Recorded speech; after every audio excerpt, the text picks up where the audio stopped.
cant ak ngërëm ñeel na leen yéen ñi safoo site internet bi di Talibé Sonko TV li gën a fës ci bopp xabaar yi nag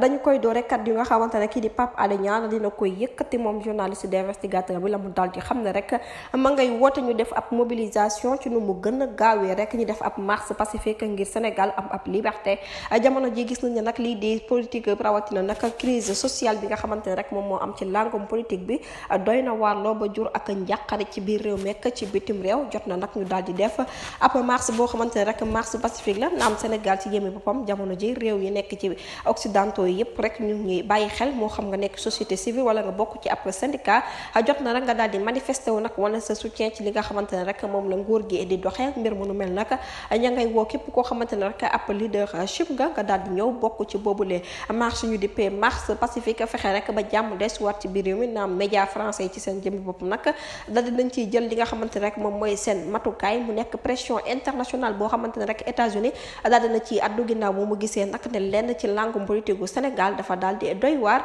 waral nag boobulee crise nee na nag jot na rek ñu daal di takku ba dëgër rek ngir dakkal ko ci nu mu gën a gaawee mbir mu nu mel nag ma ngay woote ñu def ab mobilisation boo xamante ne rek mobilisation jàmm ak salaam la bu ko defee rek ñu daal di wàcc ci terrain bi nag fas yéene nag xeex bu baax ak góoru ko Macky Sall waaye lépp rek ci ndal la ko nam ma def ndax mbir mu nu mel daal dinañ koy amal foofu ca diwaan bu Égypte ca place El Taïr kon nag appel bi nga xamante ne daal dinañ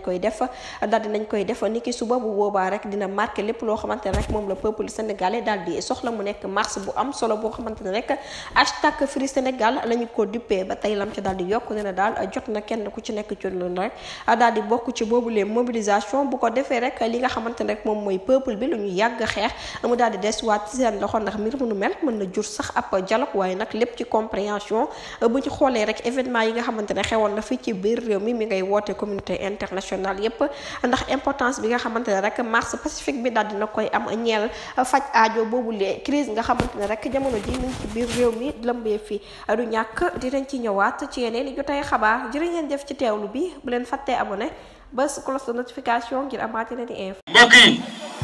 on s'est beaucoup battu pour un projet te projet boobu mooy sauver le Sénégal.